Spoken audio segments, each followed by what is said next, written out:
안녕하세요. 서울의 역사와 함께 걷는 시간 서울학개론. 저는 문화재와 박물관을 사랑하는 작가 김서울입니다.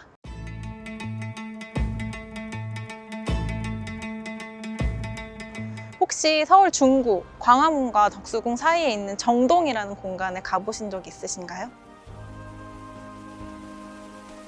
오늘은 대한제국부터 이 조선 후기, 이 근대 격변기 시기에 다양한 이야기를 품고 있는 정동을 함께 돌아보려고 하거든요. 많은 이야기가 있는 만큼 많은 문화재 그리고 건축물이 이야기를 품고 우리를 기다리고 있습니다. 그래서 함께 오늘 정동을 걸어보려고 하는데요. 오늘 정동 걸어볼 코스 지도로 한번 살펴보겠습니다.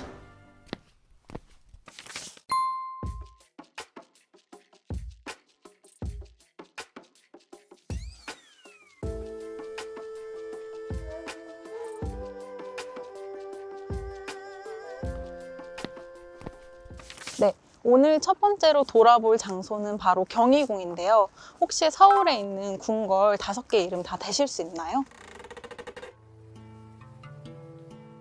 나머지 4 궁궐은 다들 이름을 잘 알고 계시는데 이 경희궁은 어디에 있는지 위치조차 모르시는 분들이 많거든요.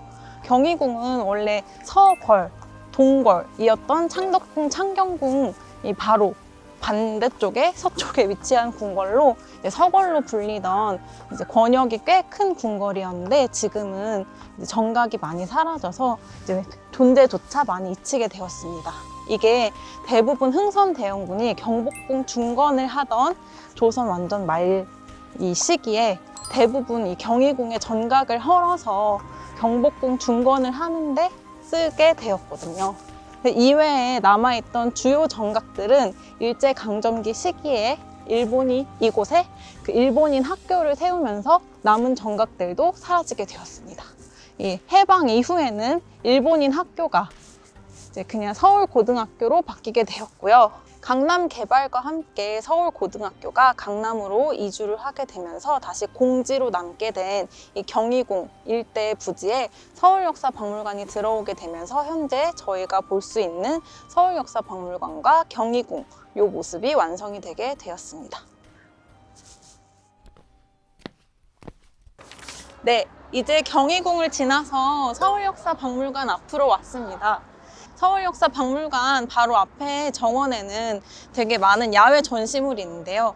가장 먼저 눈에 들어오는 것이 지금 이 뒤에 있는 콘크리트 광화문 부재가 아닐까 싶습니다. 이 케이크 단면들처럼 잘려있는 이 부재들은 콘크리트 광화문, 그러니까 지금 지어져 있는 광화문 이전에 있던 광화문을 해체하면서 서울역사박물관에서 서울을 기록할 수 있는 역사, 유물이니까 이렇게 부재들을 직접 가지고 오신 거거든요. 이것들 말고도 지금은 없어진 아형 고가라던가 그런 건축물들, 거대 건축물들의 일부 부재들을 이 정원 앞에서 직접 보실 수 있습니다. 그럼 이제 다음 장소인 정동으로 이동을 해보겠습니다.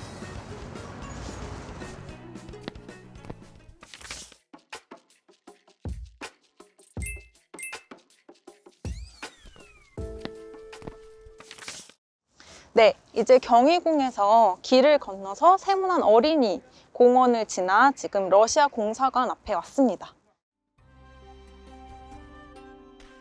이 세문안 어린이 공원을 지나서 있는 이 첨탑과 그리고 이 정원을 보고 도대체 이게 어떤 건물인지 궁금해 하시는 분들이 참 많으시더라고요.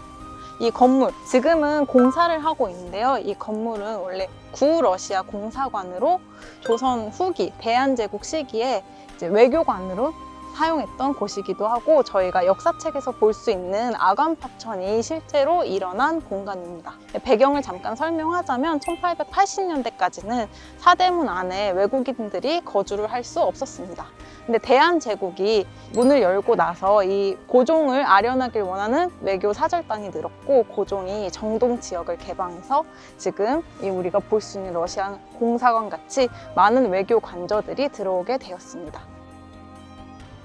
고종이 아관파천을 했던 시기에는 되게 넓은 방, 화려한 실내 장식이 되어 있는 넓은 방과 개선문 모양을 닮은 정문까지 있었던 공간이 있었다고 합니다. 이 외교관, 이 러시아 공사관은 6.25 전쟁으로 대부분 파괴가 됐고요. 현재는 첨탑 부분 복원 공사를 진행하고 있어서 저희가 다시 한번 정동의 이제 바뀐 풍경을 구경할 수 있게 될 것 같습니다.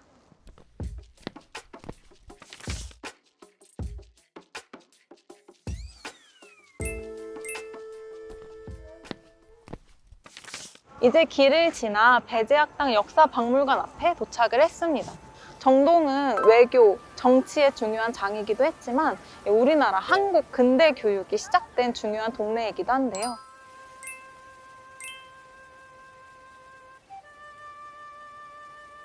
배제학당은 미국인 선교사 아펜젤러가 세웠던 근대식 교육기관으로 이 바로 뒤에 보이는 건물은 아펜젤러가 세운 배제학당, 이 배제학당이 1916년 건물로 그 당시 건축 당시 모습이 그대로 남아 있어서 이 중요도 때문에 서울시 기록물 제16호로도 되어 있습니다. 아펜젤러가 처음 배제학당을 세울 때 저희가 지나왔던 이화학당의 그 설립자였던 스크랜튼 여사의 집을 매입을 해서 그 좁은 집에서 처음 교실을 만들었던 것이 배제학당의 시작이었다고 합니다.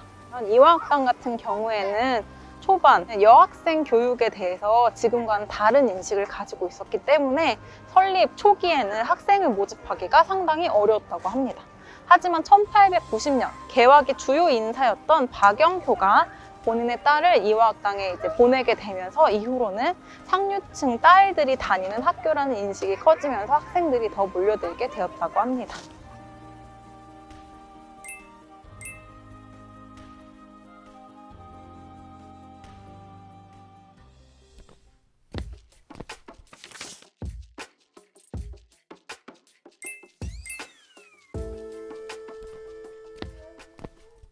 이제 서울시립미술관 바로 앞에 도착을 했습니다.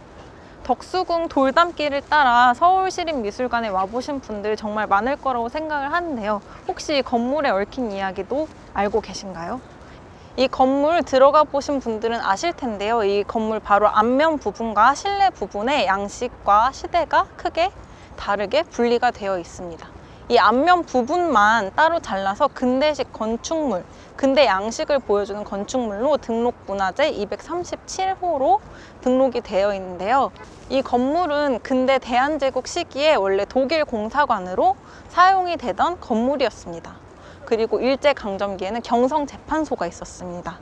그리고 해방 이후에는 95년 서초동으로 자리를 옮기기 전까지 우리나라의 대법원이 현재 이 서울시립미술관 자리에 위치를 하고 있었습니다. 이렇게 하나의 건물에 담긴 여러 역사를 건축물과 함께 떠올리며 이야기를 상상하다 보면 산책을 하면서도 훨씬 덜 지루하게, 흥미롭게, 재미있게 산책을 즐기실 수 있을 것 같습니다.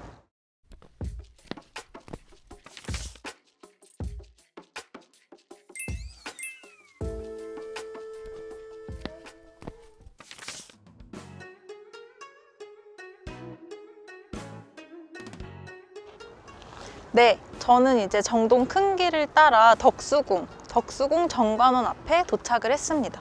덕수궁 하면 전 두 가지 특징을 꼽는데요. 첫 번째는 초역세권이라는 것, 시청역에서 정말 가까이 위치를 하고 있고요. 지금 뒤에 보이는 정관원 건물 같이 서양식 그 건축 양식이 전통 양식과 혼재되어 있거나 아니면 완전히 서양식 건물이 이 궁궐이라는 전통 건축 이 자리 내에 함께 위치를 하고 있는 게 덕수궁의 가장 큰 특징 같습니다. 덕수궁은 원래 행궁으로 임진왜란 이후에 행궁으로 사용됐던 공간인데요. 고종이 이곳을 다시 원래 경운궁이라는 이름이었고요. 이 경운궁을 고종이 새로운 정치를 펼치는 포부를 펼칠 공간으로 이용을 하려고 했던 궁궐입니다. 대한제국 선포와 함께 석조전이나 뒤에 보이는 정관원 같은 건물을 지어서 새로운 정치를 드러내려고 했고요. 특히 석조전 같은 경우에는 대한제국의 주 통치 공간으로 사용을 하려고 했는데요. 그 공간을 제대로 사용하지 못하고 눈을 감게 되었습니다. 덕수궁에는 서양식 건축물과 함께 전통, 우리 왕실 문화, 그리고 유교 문화를 보여줄 수 있는 건축물도 함께 요소가 배치되어 있는데요. 바로 대한문, 이 정문을 지나 작은 다리 금총교 바로 오른쪽 정면 오른쪽에 있는 하마비가 바로 그것입니다.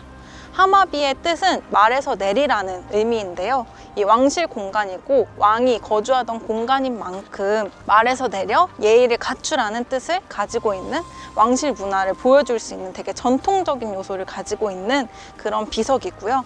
뒤에 있는 정관원 건물 같은 경우에는 보이시듯이 서양식 건물로 완전히 새로운 근대식 건물로 지어진 걸로 보이지만 요소 하나하나를 따라 보면 모란, 박쥐같이 전통적인 우리 도상을 대부분 많이 사용을 한 것을 아실 수 있습니다. 고종은 여기에서 커피를 마시기도 했고요. 때로는 어진을 그리는 장소로도 이용을 했다고 합니다. 이것 외에도 석조정같이 화려한 근대 건축 서양 양식을 띠고 있는 건물도 이 덕수궁 안에는 위치를 하고 있어서 이 프레임을 어디에 두냐, 이 시선을 어디에 돌리냐에 따라서 완전 근대식 전통 건축 아니면 지금 서울의 도시 모습을 한눈에 담아 볼 수 있는 그런 특징이 있는 궁궐입니다.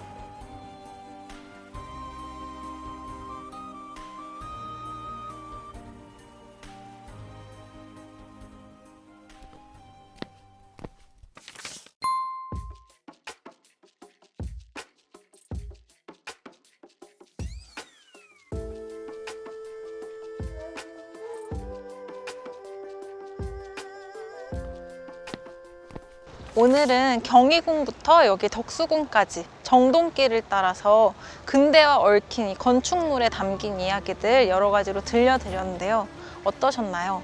이게 좁은 동네이긴 했지만 근대 시기가 워낙 복잡했던 시기였던 만큼 건축물 하나하나에 담긴 복잡한 얘기를 여러 겹에 따라서 들려드릴 수 있었던 것 같아요. 서울시민대학 구독자 여러분들도 더 추워지기 전에 직접 정동길 걸으면서 건축물에 얽힌 이야기들, 근대에 얽힌 이야기들 한번 찬찬히 걸으면서 읽어보시기를 추천드리겠습니다. 오늘 함께 해주셔서 감사합니다.